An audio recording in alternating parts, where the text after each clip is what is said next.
Hello student, exam গ্র্যাভিটিতে তোমাদের প্রত্যেককে স্বাগত জানাই। আজকে যে চ্যাপ্টারটা আমরা পড়বো সেটা হচ্ছে কোষ। বাংলায় বলা হয় কোষ, ইংলিশে বলা হয় সেল। একদম এনসিইআরটি বেস করে পড়বো, তাই তোমাদের চিন্তার কোনো বিষয় নাই। চেষ্টা করব যে আমি একটা ভিডিওর মধ্যে এটা কমপ্লিট করার। যদি কমপ্লিট না হয় সেক্ষেত্রে আমরা পার্ট 2 বা পার্ট 3 নিয়ে আসবো, কারণ কোষ চ্যাপ্টারটা একটা অনেক বড় চ্যাপ্টার। কারণ দেখো, বায়োলজি আমি স্টার্টিং করছি কোষ থেকে, কারণ কোষ চ্যাপ্টারটা যদি তোমরা না পড়ো, অন্যান্য যখন বায়োলজি যে কোনো চ্যাপ্টারে পড়ো না কেন, বুঝতে তোমাদের অনেক বেশি অসুবিধা হবে। তাই কোষ সম্পর্কে যদি তোমাদের ধারণা সম্পূর্ণ ক্লিয়ার থাকে, তাহলে অন্যান্য চ্যাপ্টারগুলো তোমরা তাড়াতাড়ি বুঝতে পারবে। তো সেই জন্য আমাদের এটা প্রথম একদম বায়োলজির ফার্স্ট যে চ্যাপ্টারটা জানা দরকার সেটা হচ্ছে কোষ। ঠিক আছে, একটাই রিকোয়েস্ট করব, প্রথম থেকে শেষ পর্যন্ত পুরো ভিডিওটা দেখার চেষ্টা করবে, তাহলে হয়তো তোমাদের আরও 2-3টে ভিডিও দেখে সময় নষ্ট করার প্রয়োজন পড়বে না। কমপ্লিট ইনফরমেশন এনসিইআরটির আমি সম্পূর্ণ তোমাদের এখানে একদম প্রপার তোমাদের জন্য একদম যত ছবি আছে, যত ইনফরমেশন আছে, সমস্ত কিছু আমি তোমাদের জন্য নিয়ে এসেছি। তো চলো আজকের ক্লাস শুরু করা যাক। ক্লাস শুরু করার আগে আরেকটা ইনফরমেশন তোমাদের আমি দিয়ে রাখি, যে আমাদের 2016 সাল থেকে 2022 সাল পর্যন্ত এই প্রত্যেকটা যে 3টে বই দেখছো, জেনারেল সায়েন্স, ম্যাথামেটিক্স এবং জেনারেল নলেজ, 2016 সাল থেকে 2022-এ যত প্রিভিয়াস ইয়ার কোশ্চেন আছে একদম চ্যাপ্টার ওয়াইজ সম্পূর্ণ বাংলা ভাষায়, এবং নিচে নিচে উল্লেখ করা আছে কোন পরীক্ষায় কোন শিফটে এসেছে। এই সমস্ত বই তোমাদের জন্য নিয়ে আসা হয়েছে। সামনে যাদের এনটিপিসি এক্সাম আছে বা যে কোনো এক্সাম আছে, তোমাদের জন্য মারাত্মক হেল্পফুল। যথেষ্ট মোটা বই, প্রাইস দেখতে পাচ্ছ নিচে লেখা আছে। 3টে বই মিলে কম করে হলো 17,000 প্লাস, 17,000 প্লাস কোশ্চেন এই 3টে বইয়ে তোমরা পেয়ে যাবে, একদম আপ টু হোম ডেলিভারি সমস্ত চার্জ নিয়ে লেখা আছে। ঠিক আছে, এই 3টে বই আছে 2016 থেকে 22, আর এই 3টে বই আছে 2022-এ শুধুমাত্র গ্রুপ ডি আর এনটিপিসি এক্সামের যে কোশ্চেন ছিল তার। প্রাইস নিচে তোমরা দেখতে পাচ্ছ। নেওয়ার জন্য আর একটা আছে আমাদের কারেন্ট অ্যাফেয়ার্সে, জানুয়ারি 2024 থেকে মে 2025 পর্যন্ত একটা পিডিএফ তৈরি করা হয়েছে, যার প্রাইস আছে 99 রুপিস। নেওয়ার জন্য সিম্পল আমাদের এক্সাম গ্র্যাভিটি অ্যাপ্লিকেশন থেকেও তোমরা নিতে পারো ইনস্টল করে। বই নেওয়ার জন্য তোমরা স্টাডি মেটেরিয়ালে চলে যাবে, স্টাডি মেটেরিয়াল বা বুক সেকশনে, এখান থেকে ডাইরেক্ট নিতে পারো।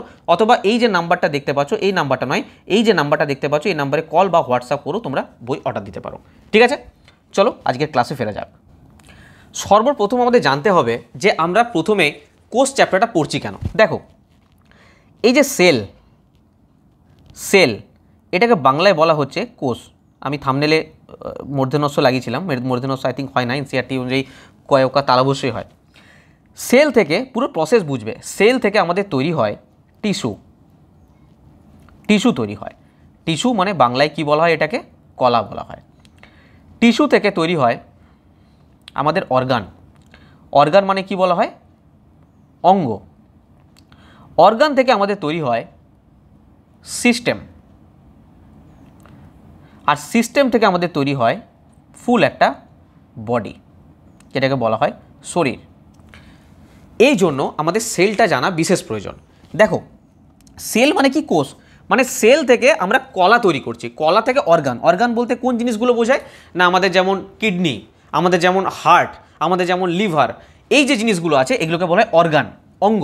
আমরা পড়বো স্টেপ বাই স্টেপ পড়বো। সেলের পরে আমরা টিস্যু পড়বো, টিস্যুর পর আমরা অর্গান পড়বো, অর্গানের পর আমরা সিস্টেম পড়বো। আমি যদি প্রথমেই এইখানে চলে আসি, সিস্টেম মানে কি বোঝায়, যেটা digestive system, respiratory system, excretory system, blood circulatory system, এই যে সিস্টেমগুলো আছে, আমি যদি ডাইরেক্ট সিস্টেমে চলে আসি, তাহলে দেখো কতগুলো জিনিস তোমরা মিস করে যাবে। অর্গান মিস করে যাবে, টিস্যু মিস করে যাবে, সেল মিস করে যাবে, তো সেটা তো ভুল। তো সেই জন্য স্টেপ বাই স্টেপ আমাদের পড়তে হবে। সেল যদি না বুঝো টিস্যু বুঝতে পারবে না, টিস্যু না বুঝলে অর্গান বুঝতে পারবে না, অর্গান না বুঝলে সিস্টেম বুঝতে পারবে না। আর যখন অনেকগুলো সিস্টেম জুড়ে যায়, এই digestive system, circulatory system, excretory system, সমস্ত সিস্টেম যখন একসাথে জুড়ে যায়, তখন কি তৈরি হয়, আমাদের একটা সম্পূর্ণ বডি তৈরি হয়। বোঝা গেল? আচ্ছা, তোমরা যারা ভাবছো যে স্যার এই নোটগুলো আমরা পাবো কীভাবে, আমি সিস্টেম মানে সিম্পলি কী করবো, আমি সিস্টেম বলতে সিস্টেমই বলছি। আমাদের টেলিগ্রামে এক্সাম গ্র্যাভিটির টেলিগ্রাম লিঙ্ক দেওয়া আছে, তো তোমরা টেলিগ্রামে যুক্ত থাকো এক্সাম গ্র্যাভিটিতে।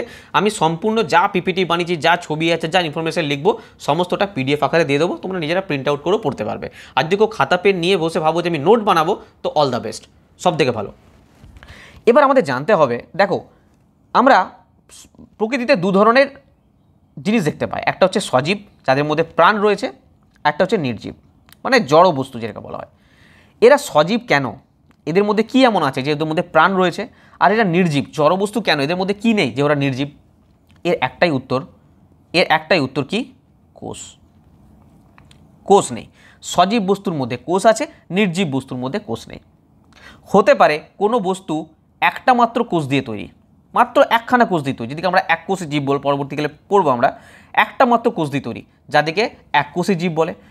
আবার হতে পারে সেই কোষটা, সেই বস্তুটা বহু কোষ দিয়ে তৈরি, অনেক কোষ দিয়ে তৈরি, যাদেরকে আমরা বলবো বহুকোষী। কিন্তু কোষ থাকবে, যদি প্রাণ থাকে অতি অবশ্যই কোষ থাকবে। আমরা ছোটোবেলায় পড়েছিলাম না যে একটা বাড়ি যখন বানানো হয় কি করা হয় না, ইট দিয়ে বাড়ির কাঠামোটা তৈরি করা হয়। আমরা একটা বাড়িতে যতই ভাবি ডিজাইন করব, আমরা বাড়িতে রং করব, আমরা প্লাস্টার করব, কিন্তু ততক্ষণ সম্ভব নয় যতক্ষণ না ইট দিয়ে তুমি বাড়ির কাঠামোটা গঠন করছো। তো ইটটা কি একটা বাড়ির কোষ। তুমি প্লাস্টার কোথায় করবে যদি ইট না থাকে? তো ইট দিয়ে আমরা বাড়ির কাঠামো গঠন করি, গঠনগত কাঠামো। তো সেইটা হচ্ছে ইট, হচ্ছে একটা বাড়ির কোষ। ঠিক সেই রকমই আমাদের বডি যদি কোষ না থাকে তাহলে কোনো কিছুই পসিবল নয়, কোনো কিছুই হবে না, না টিস্যু হবে, না অর্গান হবে, না সিস্টেম হবে, না বডি হবে, কোনো কিছুই পসিবল নয়। ক্লিয়ার? দেখো নেক্সট স্লাইড দেখো। আচ্ছা, আমি হাতে যা কিছু লিখছি তোমাদের একদম টাইপিং অবস্থায় সমস্ত কিছু লেখা আছে, তোমাদের দেখিয়ে দিই একবার। সমস্ত কিছু লেখা আছে, ছবি টবি সব কিছু রয়েছে, তো তোমাদের এগুলো না লিখলেও চলবে, সমস্ত কিছু পেয়ে যাবে তোমরা। নেক্সট দেখো, আমাদের এবার আমরা যেটা পড়বো সেটা হচ্ছে কোষ আবিষ্কার। কি পড়বো? কোষ আবিষ্কার। একদম এক্সাম পয়েন্ট অফ ভিউ পড়বো, কারণ কোষ সম্পর্কে আমরা পিএইচডি করছি না, আমাদের এক্সামে যেভাবে কোশ্চেন আসে সেভাবে পড়বো। দেখো, কোষ আবিষ্কারের ইতিহাস আমরা শুধুমাত্র বাস কয়েকটা নাম জানি, যে রবার্ট হুকের নাম জানি, লিওনকের নাম জানি, কিন্তু অ্যাকচুয়ালি কোষ আবিষ্কারের ঘটনা বহুত প্রাচীন। যদি আমি অ্যাকচুয়াল কোষ আবিষ্কারের কথা বলি, 1558, এনার নাম মনে রাখবে জেসনার। ইনি প্রথম, জেসনার 1558 খ্রিস্টাব্দে প্রোটিস্ট প্রকৃতির একটা জীবের লক্ষ্য করেছিলেন। কি প্রকৃতির? প্রোটিস্ট একটা জীবের সন্ধান করেছিলেন।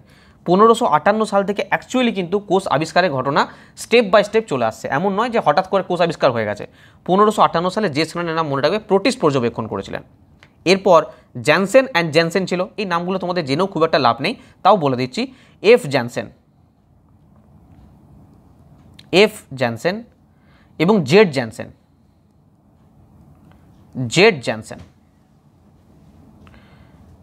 এফ জ্যানসেন এবং জেড জ্যানসেন এরা কি করেছিল না, একটা মৌলিক অণুবীক্ষণ যন্ত্র আবিষ্কার করেছিল, এবং তাতে কিছু ফ্লি, কিছু পতঙ্গ, এদের কিছু লক্ষ্য করেছিল মৌলিক অণুবীক্ষণ যন্ত্রের মাধ্যমে। তখন অণুবীক্ষণ যন্ত্র একদমই মানে হাই কোয়ালিটি নয়, যে দেখতে পাচ্ছে পরবর্তীকালে অনেক উন্নত হয়েছে, সেগুলো পরের ব্যাপার।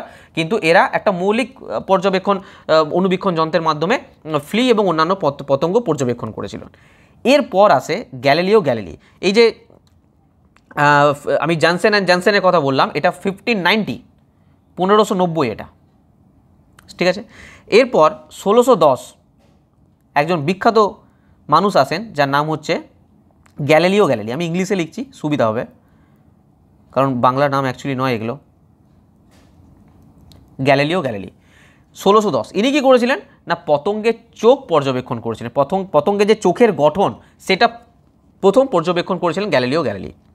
এরপর আসে মার্সেলো ম্যালপিজি।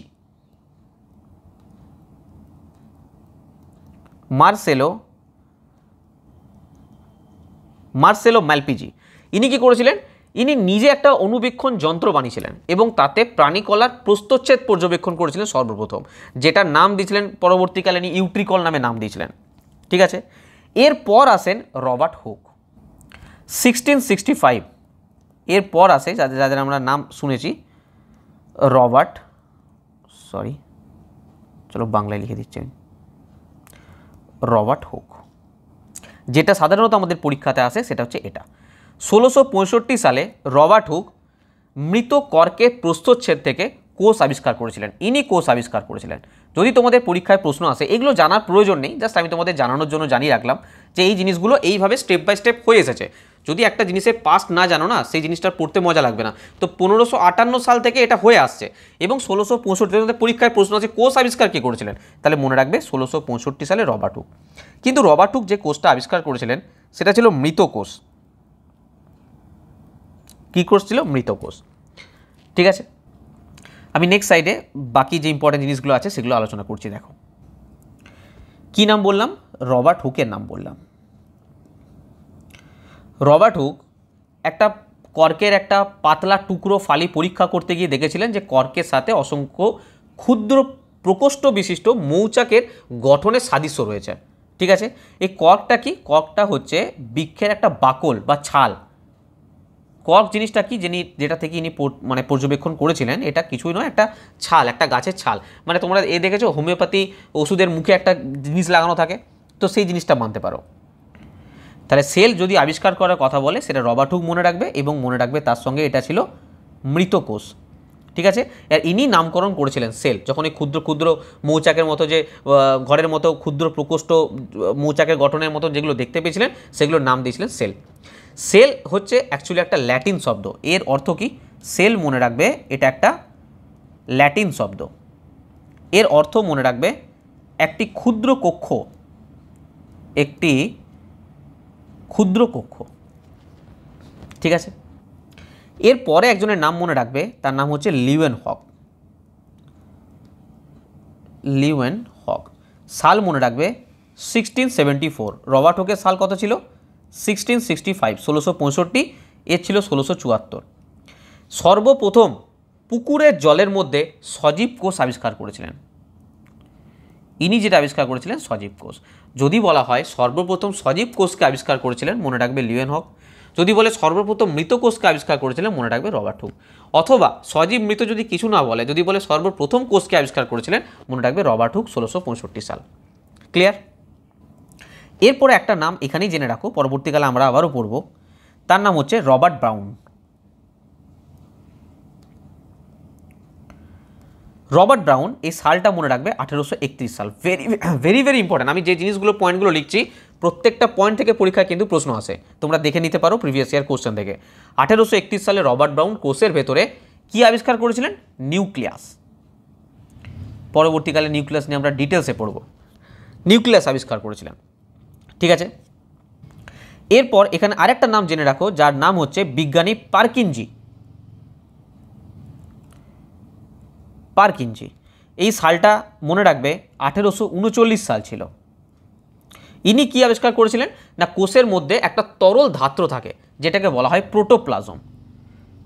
কি নাম ছিল? প্রোটোপ্লাজম। এই প্রোটোপ্লাজম, এই নামকরণটা করেছিলেন, নামে অভিহিত করেছিলেন পারকিনজি। ঠিক আছে, তো এখানে যে কটা পয়েন্ট লিখলাম সব কটা পয়েন্ট থেকে প্রশ্ন আসে। এই সাল এবং নাম এবং কি আবিষ্কার করেছে এগুলো কিন্তু প্রত্যেকটা জিনিস মনে রাখবে। চলো নেক্সট স্লাইড দেখো। আচ্ছা, কোষ আবিষ্কারের যখন সাল নিয়ে কথা হচ্ছে, এখানে আরেকটা জিনিস বলে দিই, কোষ তত্ত্ব। কোষ তত্ত্ব, কোষ তত্ত্ব সম্পর্কে পরে পড়ব। শুধু দুটো নাম জাস্ট মনে রাখো, স্লেডেন এবং সোয়ান। স্লেডেনের মনে রাখবে 1838, আর সোয়ানের নাম মনে রাখবে 1839। এই দুই জীববিজ্ঞানী কোষতত্ত্ব প্রকাশ করেছিলেন। যা সাল নিয়ে কথা হচ্ছিল, তো এই দুটো এর মধ্যে বলে দিলাম। ঠিক আছে, চলো নেক্সট দেখো। দেখো এখানে সম্পূর্ণ তথ্য তোমাদের দেওয়া আছে। বিজ্ঞানী রবার্ট হুক কর্কের পাতলা টুকরো বা ফালি পরীক্ষা করতে গিয়ে দেখেছিলেন যে কর্কের সাথে অসংখ্য ক্ষুদ্র প্রকোষ্ঠ বিশিষ্ট মৌচাকের গঠনগত সাদৃশ্য রয়েছে। উল্লেখ্য, কর্ক বৃক্ষের বাকল বা ছালের অংশবিশেষ। 1665 সালে হঠাৎ একদিন বিজ্ঞানী হুক তার নিজের তৈরি অনুবীক্ষণ যন্ত্রের সাহায্যে পর্যবেক্ষণ করতে গিয়ে দেখলেন কতগুলো প্রকোষ্ঠ দেখতে পান। এই প্রকোষ্ঠগুলোর নাম দেন কোষ বা সেল। সেল একটি ল্যাটিন শব্দ যার অর্থ হচ্ছে একটি ক্ষুদ্র একক। ঠিক আছে, তো এই তথ্যগুলো সমস্ত তোমরা পেয়ে যাবে এখানে, এবং এরপরে দেখতে পাচ্ছি এগুলো তোমরা পড়ে নেবে। সিম্পল আমি দিয়ে দেবো টেলিগ্রামে সব। অ্যান্টন ভন লিউয়েনহুক সর্বপ্রথম একটি সজীব কোষকে পর্যবেক্ষণ ও বর্ণনা করেন। পরবর্তীকালে রবার্ট ব্রাউন কোষের নিউক্লিয়াস আবিষ্কার করেছিলেন। এছাড়া এখানে সমস্ত ইনফরমেশন তোমাদের দেওয়া আছে, পরপর স্টেপ বাই স্টেপ পয়েন্ট করে করে দিয়ে দিয়েছি, তোমরা এখান থেকে দেখে নেবে। এতক্ষণ যেটা বললাম সেগুলো এখানে দেওয়া আছে। ওকে, তোমাদের এখানে আর কিছু ইনফরমেশন আমি দিয়ে রাখি। যদি বলা হয় father of cytology, father of cytology বলা হয়, মনে রাখবে রবার্ট হুক। মনে থাকবে ফাদার অফ সাইটোলজি, কিন্তু এর সঙ্গে গুলিয়ে ফেলবে না ফাদার অফ মডার্ন সাইটোলজি। যদি বলা হয়, কারণ এখন কোশ্চেন দেখতে পাচ্ছ অনেক আপডেটেড প্রশ্ন আসছে, ফাদার অফ মডার্ন সাইটোলজি যদি এটা বলা হয়, তাহলে এর নাম মনে রাখবে কার্ল পি সোয়ানসন, SWANSON। ঠিক আছে, এই দুটো জিনিস কিন্তু মনে রাখবে, খুব important. Father of cytology, father of modern cytology. এর পরের স্লাইডে আমি তোমাদের দেখাবো যে আমাদের লার্জেস্ট সেল কী আছে, স্মলেস্ট সেল কী আছে, লংগেস্ট সেল কী আছে, লার্জেস্ট সেল কী আছে। তো এই বা মানে হিউম্যানদের ক্ষেত্রে কি, বা ওভারঅল যদি পুরো পৃথিবীর বলা হয় তাদের ক্ষেত্রে কি, তো তার একটা লিস্ট আমি তোমাদের বানিয়ে দিচ্ছি যেখান থেকে ডাইরেক্ট পরীক্ষায় প্রশ্ন আসে, একদম ডাইরেক্ট পরীক্ষায় প্রশ্ন আসবে। দেখো, যদি বলা হয় ওভারঅল, মানে আমি অল ওভার ওয়ার্ল্ড বলছি, ওভারঅল কোনো হিউম্যান বার্ড আলাদা আলাদা কিছু পার্থক্য করছি না।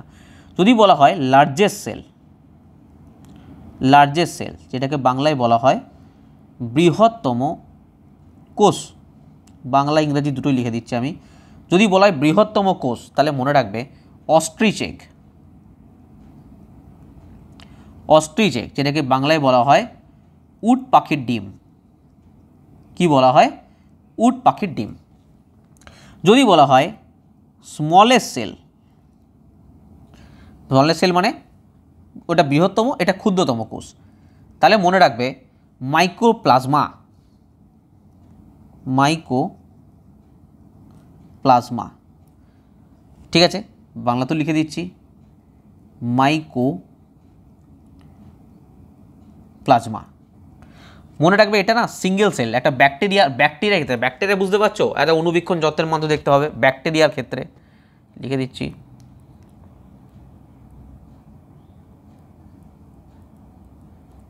ব্যাকটেরিয়ার ক্ষেত্রে, যেটাকে মানে সিঙ্গেল সেল, মানে এক কোষই যেটা সিঙ্গেল সেল, নাহলে স্মলেস্ট সেল এর থেকে ছোটো কী হবে, মনে রাখবে মাইক্রোপ্লাজমা। যদি বলা হয়, এবারে দেখো ভালো করে বুঝবে, যদি এবার বলা হয় হিউম্যান বডি, ধরো তোমাকে বলে দিল যে মানব শরীর, হিউম্যান বডির ক্ষেত্রে বললো মানব শরীর, সেক্ষেত্রে কি হবে কাহানি, মনে রাখবে লংগেস্ট সেল। দেখো লংগেস্ট সেল আর লার্জেস্ট সেল দুটো কিন্তু এক নয়, এখানে অনেক স্টুডেন্ট গুলিয়ে ফেলে। যদি বলো লংগেস্ট সেল, লংগেস্ট সেল মানে কি বলো তো, মানে যেটা লং, দীর্ঘতম কোষ, এটাকে বলতে পারো তোমরা বাংলায় দীর্ঘতম কোষ। এটার নাম মনে রাখবে নিউরন। বাংলা ইংরেজি দুটো লিখছি, কোনোভাবেই পরীক্ষাতে ভুলবে না, নিউরন। ঠিক আছে, আর নার্ভ সেল বলতে পারো, নার্ভ সেল যেটাকে বাংলায় বলা হয় স্নায়ু কোষ। যেটাই বলো, নিউরন বলো, নিউরনের জায়গায় যদি নার্ভ সেল থাকে নার্ভ সেল লিখবে, স্নায়ু কোষ থাকলে স্নায়ু কোষ লিখবে, নিউরন থাকলে নিউরন লিখবে। যদি বলা হয় লার্জেস্ট সেল, লার্জেস্ট সেল মানে কি বৃহত্তম, লার্জেস্ট সেল বৃহত্তম কোষ, তাহলে মনে রাখবে এগ সেল। এগ সেল মানে কি ডিম্বাণু, যা ফিমেলদের শরীরে আমরা দেখতে পাই, ডিম্বাণু, এতে থাকে কি লার্জেস্ট সেল বৃহত্তম কোষ। যদি বলা হয় স্মলেস্ট, একটা পেজের মধ্যে লেখার চেষ্টা করছি, স্মলেস্ট যেটাকে বলা হয় ক্ষুদ্রতম কোষ, স্মলেস্ট সেল কি নাম, তার নাম হচ্ছে স্পার্ম, যেটাকে বাংলায় বলা হয় শুক্রাণু, যেটা মেল বডিতে থাকে। তাহলে সব থেকে লার্জেস্ট সেল বৃহত্তম কোষ একটা ফিমেল বডি থাকে, যেটাকে বলা হয় এগ সেল ডিম্বাণু, যেটা বলে স্মলেস্ট সেল যেটা একটা মেল বডিতে থাকে, যেটাকে বলে স্পার্ম বা শুক্রাণু। তো এই প্রত্যেকটা পয়েন্ট কিন্তু মনে রাখবে, পরীক্ষাতে ডাইরেক্ট কোশ্চেন আসে এখান থেকে। ঠিক আছে, বোঝা গেল? চলো নেক্সট স্লাইড দেখো। দেখো এরপর আমরা পড়বো প্রোক্যারিওটিক কোষ। দেখো প্রোক্যারিওটিক কোষ পড়ার আগে একটা জিনিস তোমাদের জানতে হবে। দেখো সর্বপ্রথম একটা জিনিস তোমরা জানো, প্রোক্যারিওটিক ইউক্যারিওটিক তো আমরা পড়বো, এটা তোমরা সবাই জানো, কিন্তু কিছু ইনফরমেশন নাও। নিউক্লিয়াসের গঠনের ভিত্তিতে মেনলি এই ভাগটা করা হয়। বিজ্ঞানীটার নাম মনে রাখবে ফট। কি নাম? ফট। এই ফট বিজ্ঞানী কি করেছিলেন? ইনি একজন জার্মান বিজ্ঞানী, 1949-এ দুটো ভাগে কোষটা ভাগ করেছিলেন, একটা হচ্ছে প্রোক্যারিওটিক, একটা হচ্ছে ইউক্যারিওটিক। ঠিক আছে, কিন্তু না, এই ইনফরমেশনটা অ্যাকচুয়ালি ভুল। ফট কিন্তু দুভাগে ভাগ করেছিলেন, তখন নামটা আলাদা ছিল। এটা যখন 1949 সালের কথা বলছি, 49-এ দু প্রকারে ভাগ করেছিল, একটা হচ্ছে প্রোক্যারিওটা আর একটা হচ্ছে ইউক্যারিওটা।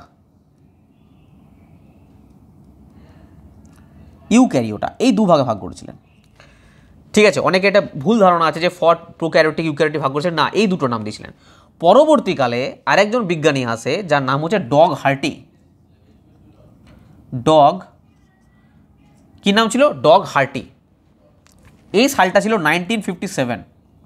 এই 1957-এর নিউক্লিয়াসের উপর ভিত্তি করে ইনি তখন কি করলেন, দুভাগে কোষকে ভাগ করলেন, যাদের নাম দিলেন প্রোক্যারিওটা নয়, এটা প্রোক্যারিওটিক, প্রোক্যারিওটিক। আর 2 নাম্বার মনে রাখবে ইউক্যারিওটিক, ইউক্যারিওটিক। মনে থাকবে কে ভাগ করেছিলেন? ডগ হার্টি 1957-এ প্রোক্যারিওটিক ইউক্যারিওটিক। প্রোক্যারিওটিককে বলা হয় আদিকোষ, বাংলায় কি বলা হয় একে? আদিকোষ। আর ইউক্যারিওটিককে বলা হয় আদর্শ কোষ, আদর্শ কোষ। ঠিক আছে, কিন্তু রিসেন্ট সায়েন্স কি বলছে, এখনকার দিনের মডার্ন সায়েন্স কি বলছে, যে দেখো এদের দুটো ভাগ নয়, অ্যাকচুয়ালি নিউক্লিয়াসের সংগঠনের উপর ভিত্তি করে আমরা এটাকে 3 ভাগে ভাগ করতে পারি। কি ভাগ? একটা তো ঠিক আছে প্রোক্যারিওটিক, একটা ভাগ ঠিক আছে প্রোক্যারিওটিক, 2 নাম্বার ভাগ মাঝে আরেকটা ভাগ ওরা করেছে, আর 3 নাম্বারটা আমরা জানি ইউক্যারিওটিক, ইউক্যারিওটিক। তো এই দুটো ভাগ আমরা জানি প্রোক্যারিওটিক, ইউক্যারিওটিক, কিন্তু মাঝে আরেকটা ভাগ নতুন নিয়ে এসেছে যেটার নাম হচ্ছে মেসোক্যারিওটিক, মেসোক্যারিওটিক, যেটাকে বাংলায় বলা হয় মধ্য নিউক্লিয় কোষ। প্রোক্যারিওটিককে বলা হয় আদি নিউক্লিয় কোষ, মেসোক্যারিওটিককে বলা হয় মধ্য নিউক্লিয় কোষ, আর ইউক্যারিওটিককে বলা হয় আদর্শ নিউক্লিয় কোষ। ক্লিয়ার? এই ভাগটা সম্বন্ধে ক্লিয়ার? কারা কখন কত সালে ভাগ করেছিল? কিন্তু এটা সাধারণত পরীক্ষায় আসে না, তাই আমাদের অতটা সম্পর্কে জানানোর প্রয়োজন নেই। জাস্ট এই দুটো সম্পর্কে জানলেই আমাদের হবে প্রোক্যারিওটিক, ইউক্যারিওটিক। চলো নেক্সট স্লাইড দেখো। আচ্ছা, এই প্রোক্যারিওটিক কোষ কাকে বলবো? দেখো সিম্পল ব্যাপার, আমরা এই যে প্রো যেটা প্রোক্যারিওটিক, মানে স্পেলিংটার দিকে ধ্যান দাও। প্রো, তারপরে লিখছি KARYOTIC, প্রোক্যারিওটিক। এই যে প্রো কথাটা আছে না, প্রো কথাটা মানে কিন্তু গ্রেমে যে প্রো ভাবো সেই প্রো নয়, কিন্তু এটা মানে হচ্ছে আদি। আর ক্যারিওট কথাটা, ক্যারি অন, অ্যাকচুয়ালি ক্যারিওটিক বলবো না, কথাটা হচ্ছে ক্যারি অন। এই ক্যারি অন শব্দটার অর্থ হচ্ছে নিউক্লিয়াস। তার মানে দুটো যদি আমরা অ্যাড করে দিই দেখতে পাচ্ছি আদি নিউক্লিয়াস। মানে সত্যি কথা বলতে, একদম যদি বাংলা কথায় বলতে হয়, যেসব কোষে আদর্শ এবং সংগঠিত নিউক্লিয়াস থাকে না, আদর্শ সংগঠিত নিউক্লিয়াস থাকে না, তাদেরকে বলা হবে কি? আদি কোষ। অবশ্যই এটা কোষগুলো পর্দা ঘেরা বা কোষাঙ্গাণু থাকবে না, এদের মধ্যে ক্রোমোজোম গঠিত হবে না, কিচ্ছু হবে না। মানে আমি আবার বলছি, নিউক্লিয়াস কোনো সুগঠিত থাকবে না, এদের মধ্যে কোনো পর্দা ঘেরা কোষাঙ্গাণু থাকবে না। কোষাঙ্গাণু কি আমরা স্টেপ বাই স্টেপ পড়বো, জাস্ট শুনে রাখো এখন। কোষ পর্দা ঘেরা কোষাঙ্গাণু থাকবে না, ক্রোমোজোম গঠিত হবে না, এদিকে বলা হবে আদি কোষ বা প্রোক্যারিওটিক কোষ। এদের বলো স্যার এক্সাম্পল কী আছে? এর এক্সাম্পল কী আছে, উদাহরণ কি? যেমন নীলাভ সবুজ শৈবাল, ভেরি ভেরি ইম্পর্টেন্ট এর যে এক্সাম্পল আছে, নীলাভ সবুজ শৈবাল। ঠিক আছে, যেমন এর এক্সাম্পল হিসেবে কি লেখা যেতে পারে? যেমন হচ্ছে অ্যানাবিনা, অ্যানাবিনা, নস্টক, এইসব যে জিনিসগুলো আছে এগুলো কিন্তু প্রোক্যারিওটিক, মানে নীলাভ সবুজ শৈবালের আন্ডারে পড়ে এবং এটা প্রোক্যারিওটিক। নেক্সট যদি বলো আর কি আছে না, মাইকোপ্লাজমার নাম কিছুক্ষণ আগে তোমাদের বলেছিলাম, মাইকোপ্লাজমা, যেটাকে শর্টে বলা হয় পিপিএলও। আচ্ছা, পিপিএলও দিলে ঘাবড়ে যাও না, পিপিএলও যা মাইকোপ্লাজমা তা একই ব্যাপার, এগুলো ব্যাকটেরিয়া। হ্যাঁ, এগুলো হচ্ছে ব্যাকটেরিয়া। ক্লিয়ার? এবার এনসিইআরটিতে কি ইনফরমেশন আছে সেটা আমরা দেখে নেব। চলো দেখো, এটা হচ্ছে একটা প্রোক্যারিওটিক কোষের ছবি, যেখানে তোমরা দেখতে পাচ্ছ কোষ পর্দা রয়েছে, কোষ প্রাচীর রয়েছে, রাইবোজোম, নিউক্লিয়ার। এটা একদম এনসিইআরটি ছবি কিন্তু। ঠিক আছে, আচ্ছা এখানে একটা জিনিস মনে রাখো, আমি যে এইমাত্র পিপিএলওর কথা লিখলাম, পিপিএলও এটা অনেক সময় ফুল ফর্ম পরীক্ষায় দেয়, তো এটাও জেনে রাখো, PLEUR প্লুরো, PNEUMONIA pneumonia, like organism. এই পুরো নামটা মনে রাখবে, PPLO, প্লুরো নিউমোনিয়া লাইক অর্গানিজম। ঠিক আছে, এটা একটা প্রোক্যারিওটিক কোষ। তার আগে বলে দিলাম ব্যাকটেরিয়া, নীলাভ সবুজ শৈবাল, মাইক্রোপ্লাজমা, পিপিএলও, এগুলো সবই। ঠিক আছে, দেখো এদের না আকার, এই যে প্রোক্যারিওটিক কোষ যত মানে যাদের যাদের আছে এদের আকার কিন্তু বিভিন্ন বিভিন্ন হতে পারে। যেমন দেখো মূলত 4 প্রকার দেখতে পাওয়া যায়, এদের যে আকার না মূলত 4 প্রকার হয়। কি কি প্রকার হয়? 1 নম্বর মনে রাখবে ব্যাসিলাস, সেটা হচ্ছে দণ্ডাকার। 2 নম্বর মনে রাখবে কক্কাস, যেটা হচ্ছে গোলাকার। 3 নম্বর মনে রাখবে ভিব্রিও, সব ব্যাকটেরিয়ার নাম বলছি। ভিব্রিও এটা কি প্রকৃতির হয়? কমা চিহ্নের মতো হয়, কমা চিহ্নের মতো। আর 4 নম্বর মনে রাখবে স্পাইরিলাম, স্পাইরিলাম এটা হয় প্যাঁচানো। এটা কীরকম হয়? প্যাঁচানো টাইপের। মনে থাকবে প্রোক্যারিওটিক কোষ আমি 4টে যে আকার হয় বিভিন্ন যে ব্যাকটেরিয়ার, ব্যাসিলাসের যেমন দণ্ডাকার আকার হয়, কক্কাসের গোলাকার, ভিব্রিওর কমা চিহ্নের মতো, স্পাইরিলাম প্যাঁচানোর মতো। এই 4টে কিন্তু ভেরি ইম্পর্ট্যান্ট। কিন্তু একটা জিনিস মনে রাখো যে প্রোক্যারিওটিক জীবের যে আকার বলো, পরিসরে, আকৃতিগতভাবে, কার্যগতভাবে এদের বিভিন্নতা থাকতেই পারে, কিন্তু এদের যে কোষের মৌলিক সংগঠন, এদের কোষের যে মৌলিক সংগঠন সেটা কিন্তু প্রত্যেকটা কোষের একই রকমের হবে। ঠিক আছে, চলো নেক্সট স্লাইড দেখো। দেখো এই ছবিতে একটা জিনিস তোমরা দেখতে পাচ্ছ, কোষ প্রাচীর রয়েছে। এবার তোমাদের মনে প্রশ্ন আসবে যে স্যার সমস্ত প্রোক্যারিওটিক কোষে কি কোষ প্রাচীর থাকে? মনে রাখবে ভেরি ইম্পর্টেন্ট পয়েন্ট, মাইকোপ্লাজমা এর নাম তোমরা অনেকবার শুনলে। মাইকোপ্লাজমা, এই মাইক্রোপ্লাজমা ছাড়া যত প্রোক্যারিওটিক কোষ আছে, ভালো করে শুনে নাও, মাইক্রোপ্লাজমা ছাড়া যত প্রোক্যারিওটিক কোষ আছে প্রত্যেক কোষে কোষ পর্দা ঘিরে কোষ প্রাচীর থাকে, একমাত্র মাইক্রোপ্লাজমাতে থাকে না।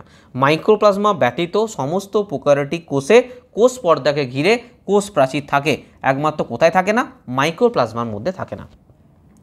আর একটা তরল থাকে এর মধ্যে না, একটা তরল থাকে, যে তরলটাকে মানে একটা তরল ধাত্র দ্বারা কোষটা পূর্ণ থাকে, যেটাকে আমরা জানি সাইটোপ্লাজমের নামে। আমরা সাইটোপ্লাজম আলাদা করে পড়বো, কিন্তু এখানে জেনে রাখো সাইটোপ্লাজম নামে একটা তরল ধাতু থাকে। এদের মধ্যে মেন যেটা থাকে না সেটা সুস্পষ্ট নিউক্লিয়াস। আমি বারবার বলছি প্রোক্যারিওটিক কথাটার মানে আমি তোমাদের ভেঙে বুঝিয়ে দিলাম, এর মধ্যে কোনো সুস্পষ্ট নিউক্লিয়াস থাকবে না, কোনো রকম জেনেটিক কোনো বস্তু থাকবে না। ঠিক আছে, প্রকৃতপক্ষে নগ্ন টাইপের হবে, কোনো নিউক্লিয়া পর্দা থাকবে না।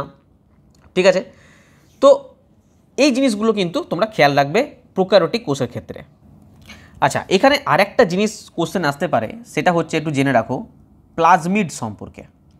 What is plasmid? প্লাজমিডটা কি না, অনেক ব্যাকটেরিয়া আছে, সেই ব্যাকটেরিয়াগুলোতে জিনোমিক ডিএনএ থাকে। জিনোমিক ডিএনএ মানে একটা একক ক্রোমোজোম বা চক্রাকার ডিএনএ থাকে। এগুলো ছাড়াও ক্ষুদ্র ক্ষুদ্র কিছু চক্রাকার ডিএনএ আছে।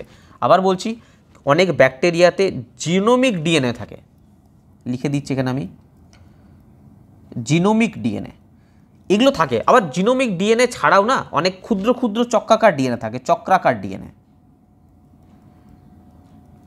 ঠিক আছে, এই সমস্ত ক্ষুদ্র ক্ষুদ্র যে চক্রাকার ডিএনএ তাদেরকেই বলা হয় প্লাজমিড। প্লাজমিড আর কিছু নয়।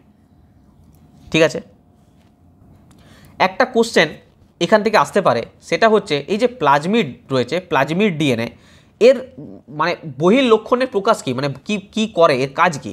এর মধ্যে একটা গুরুত্বপূর্ণ বৈশিষ্ট্য প্লাজমিডে, সেটা হচ্ছে অ্যান্টিবায়োটিক প্রতিরোধ ক্ষমতা তৈরি করে। কি তৈরি করে? অ্যান্টিবায়োটিক প্রতিরোধ ক্ষমতা তৈরি করে এই প্লাজমিড। ঠিক আছে, ব্যাস প্রোক্যারিওটিক সম্পর্কে এইটুকু পড়লে হবে, এর বাইরে কোথাও কোনোদিন কোনো কোশ্চেন যায় না। নেক্সট দেখো ইউক্যারিওটিক কোষ, এটা কি? ঠিক সেরকমই আমি ভেঙে তোমাদের বলে দিচ্ছি। ইউ কথাটার মানে হচ্ছে প্রকৃত বা যেটাকে বলে আদর্শ, আর ক্যারিয়ন কথাটার আগেই মানে তোমাদের বললাম, ক্যারিয়ন মানে হচ্ছে নিউক্লিয়াস। নিউক্লিয়াস হাতে লেখা একটু উল্টোপাল্টা হয়ে যাচ্ছে, বোঝার চেষ্টা করবে। এটা প্রকৃত, এটা নিউক্লিয়াস। প্রকৃত নিউক্লিয়াসকে বলা হচ্ছে ইউক্যারিওটিক, মানে যেসব কোষে নিউক্লিয়াসটা সংগঠিত। নিউক্লিয়াস সংগঠিত মানে এর নিউক্লিয় পর্দা থাকবে, এর নিউক্লিয় প্লাজম থাকবে, এর নিউক্লিয় লাস থাকবে, এর নিউক্লিয় জালক থাকবে। নিউক্লিয়াসের যে 4টে পার্ট, পুরোপুরি সমস্ত 4টে পার্ট থাকবে, মানে আদর্শ নিউক্লিয়াস থাকবে। এবং নিউক্লিয়টা মনে রাখবে পর্দা বেষ্টিত হবে। যদি বলা হয় যে আদর্শ নিউক্লিয়াসের, ইউক্যারিওটিক কোষের নিউক্লিয়াস কি পর্দা বেষ্টিত? অবশ্যই নিউক্লিয় পর্দা বেষ্টিত। ঠিক আছে, ক্রোমোজোম ক্ষারীয় প্রোটিনযুক্ত হবে, এর কোষে ঘেরা কোষ অঙ্গাণু থাকবে, তাদেরকে আমরা বলবো ইউক্যারিওটিক কোষ। মানে যদি বলো এক্সাম্পল হিসাবে বলতে, মনে রাখবে উদ্ভিদ কোষ হচ্ছে ইউক্যারিওটিক কোষ, প্রাণী কোষ হচ্ছে ইউক্যারিওটিক কোষ। এই উদ্ভিদ কোষ, প্রাণী কোষ অবশ্যই ইউক্যারিওটিক কোষের আন্ডারে পড়বে।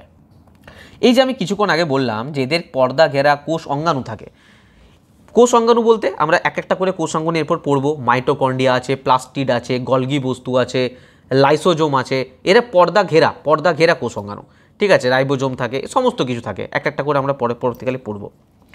তো এই হচ্ছে ইউক্যারিওটিক কোষ।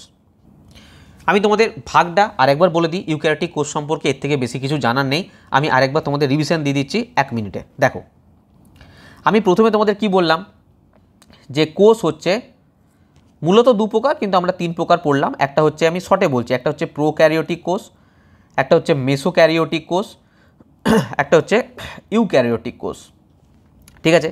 প্রোক্যারিওটিক কোষের আমি এক্সাম্পল দিলাম, যে ব্যাকটেরিয়ার কথা বললাম, ব্যাকটেরিয়া, তারপরে নীলাভ সবুজ শৈবাল আছে, তারপর আছে মাইক্রোপ্লাজমা, এদের কথা আমি বললাম, মাইক্রোপ্লাজমা।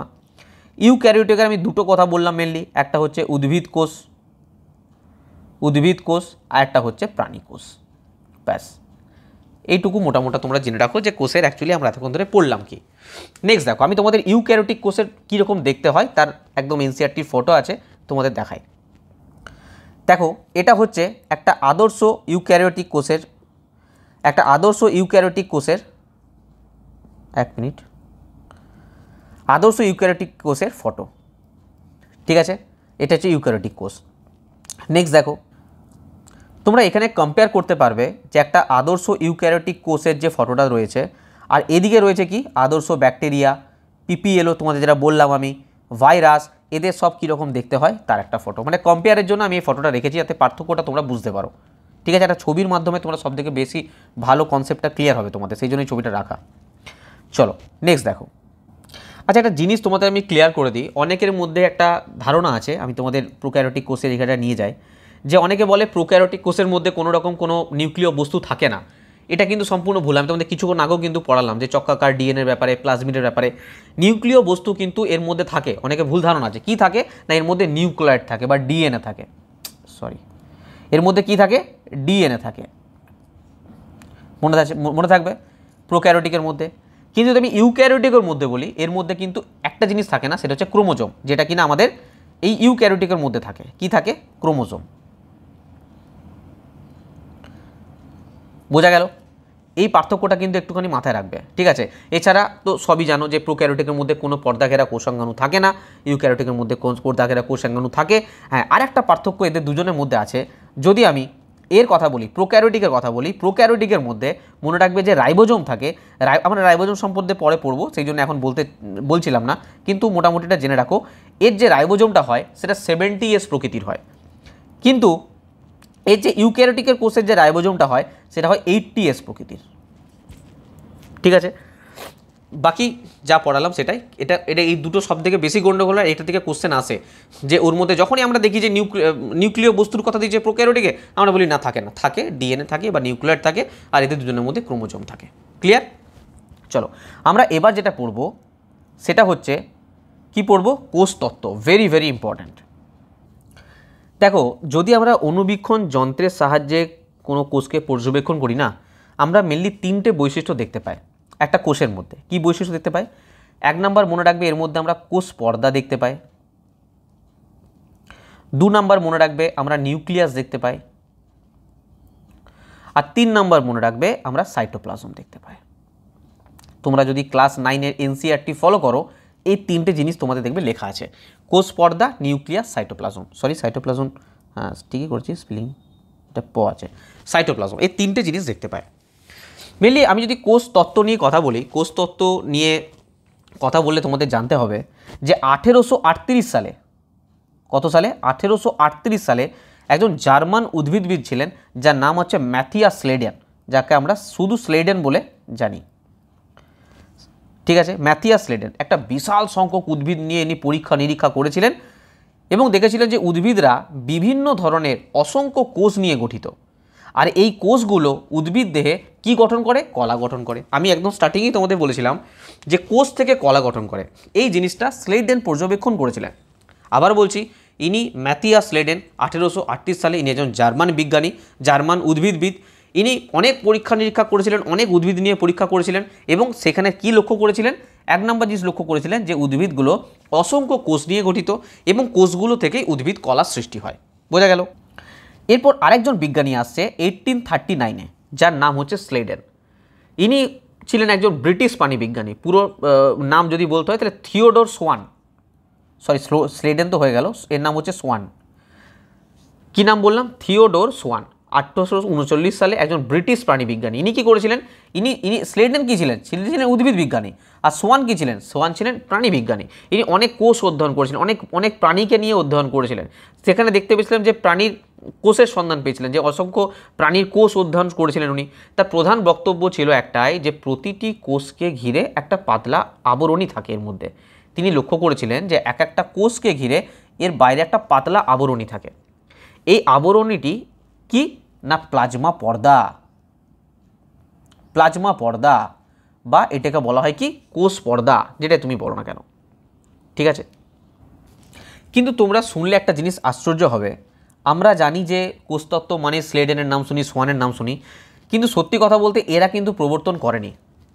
তোমরা যদি ক্লাস 11-এর বায়োলজিটা পড়ো, কোষের চ্যাপ্টারটা কি দেখতে পাবে, ওখানে পরিষ্কার লেখা আছে যে স্লেডেন এবং সোয়ান যৌথভাবে কোষতত্ত্ব প্রবর্তন করেছিলেন। কিন্তু কিভাবে নতুন কোষগুলো উৎপত্তি হয়েছে, দেখো যদি পরীক্ষায় আসে যে কোষতত্ত্ব প্রবর্তন কে করেছেন, আমরা অবশ্যই স্লেডেন সোয়ানের নাম লিখব।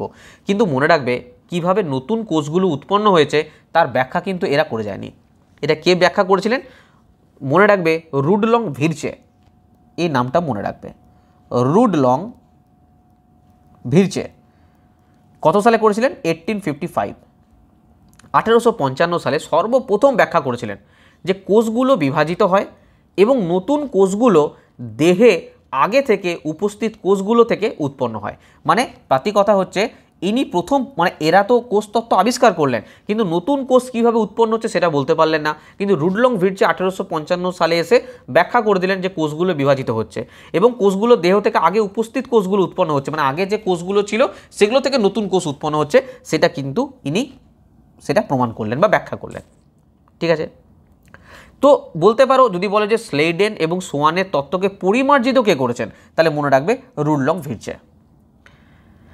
কিন্তু আমি স্যার এত কিছু হলো, তো আলটিমেট আমার কোষতত্ত্ব মানে কি? আমি যদি বলে যে কোষতত্ত্ব কি, তা আমি কি বলবো? দেখো নেক্সট স্লাইড দেখো।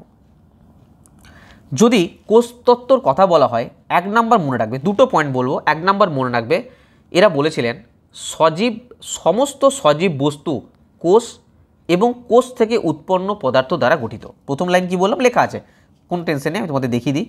কোষতত্ত্বে কি লেখা আছে না সব উদ্ভিদ ও প্রাণীর দেহ কোষ দ্বারা গঠিত, এই একটা পয়েন্ট আছে। 2 নম্বর পয়েন্ট আছে জীবনের মূল একক হলো কোষ। এই দুটো হচ্ছে মেনলি কোষতত্ত্ব, এই দুটো।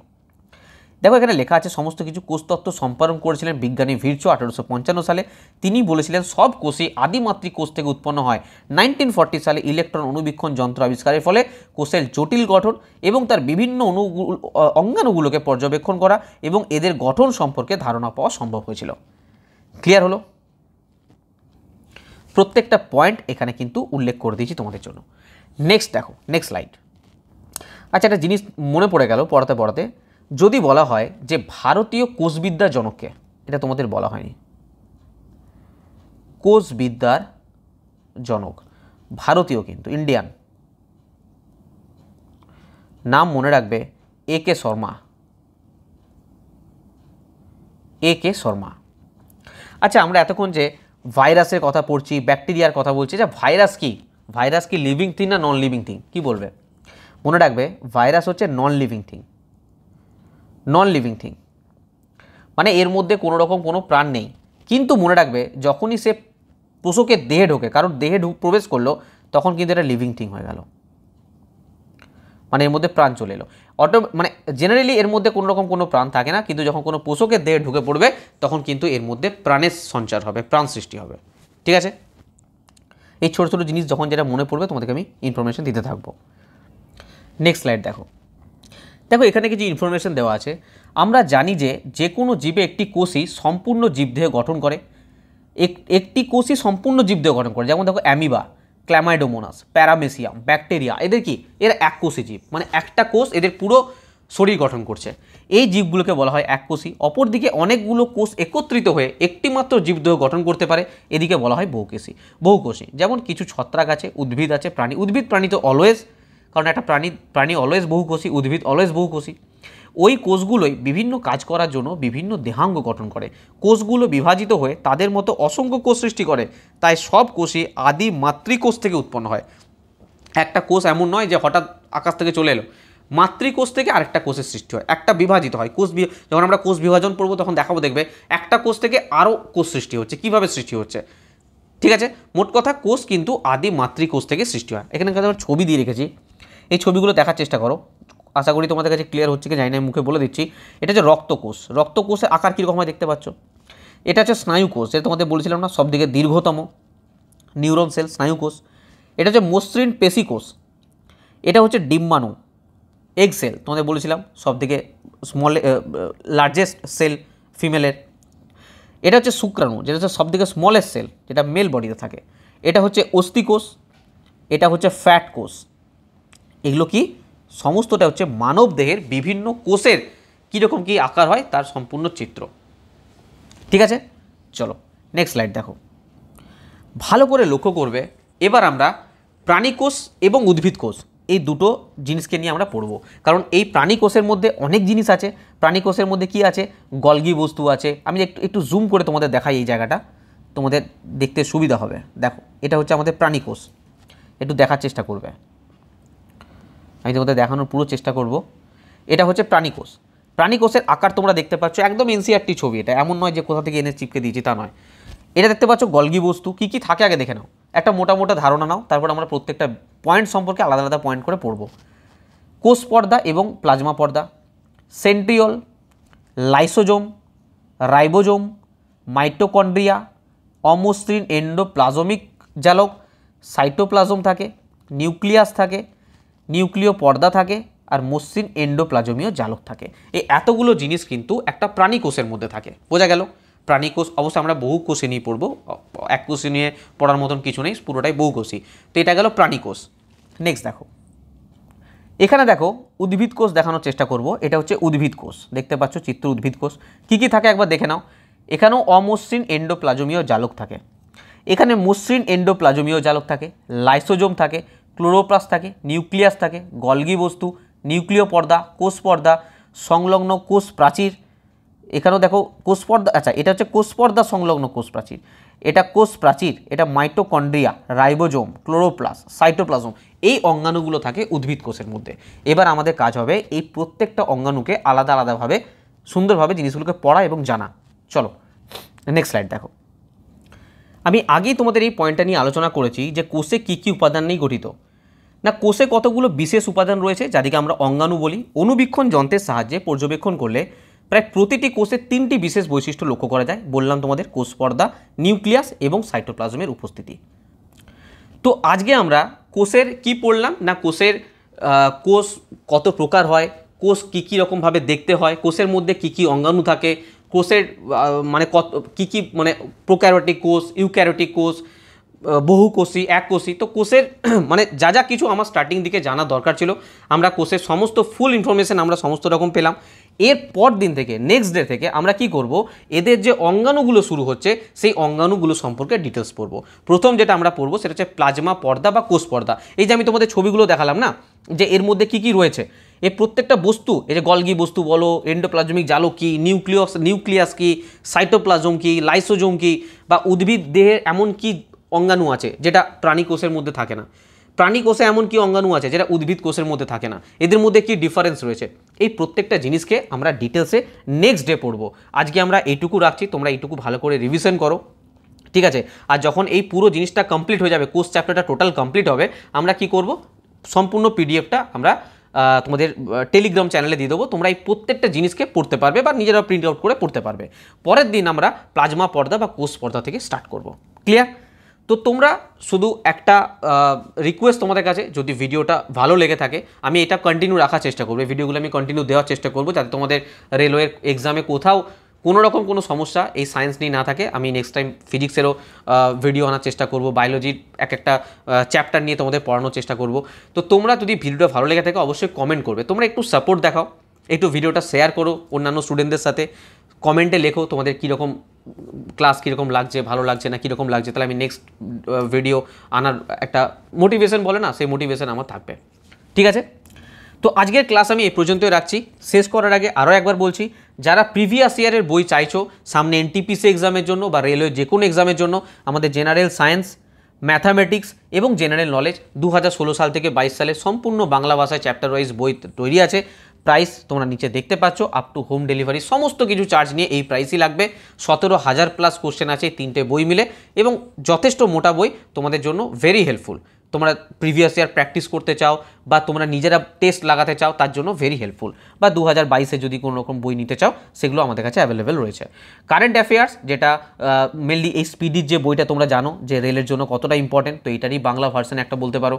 তো একদম ultimate solution, one stop solution, topic wise দেওয়া আছে। টোটাল 264 পেজ আছে। পেজের সংখ্যা জিজ্ঞাসা করো, 264। প্রথমে টপিক ওয়াইজ দেওয়া আছে, প্রচুর পরিশ্রম করে এটা বানানো হয়েছে। একটা দেখবে ডেমো ভিডিও সম্পূর্ণ দেওয়া আছে ইউটিউব চ্যানেলে, একবার গিয়ে দেখে নেবে কেমন করে কী বানানো আছে। প্রথমে টপিক ওয়াইজ দেওয়া আছে, তারপর মান্থ ওয়াইজ যতগুলো মাস আছে, জানুয়ারি 2024 থেকে মে 2025 পর্যন্ত, প্রত্যেকটা মাস ওয়াইজ অনলাইনার হিসেবেও দেওয়া আছে। ঠিক আছে, যা তোমাদের রেলের পরীক্ষার জন্য ভেরি হেল্পফুল।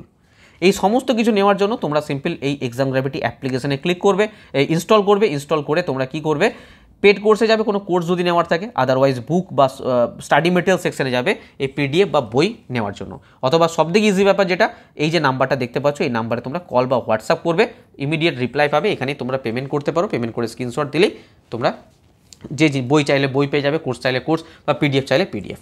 ঠিক আছে, তো চলো আজকের ভিডিওটা আমি এই পর্যন্ত রাখছি। এটা পার্ট 1 গেল, এরপরে আমরা পার্ট 2-তে বাকি কোর্সের বাকি অংশটুকু পড়ব। ওকে, সবাই ভালো থাকবে, পরের ভিডিওতে আবার দেখা হচ্ছে, বাই।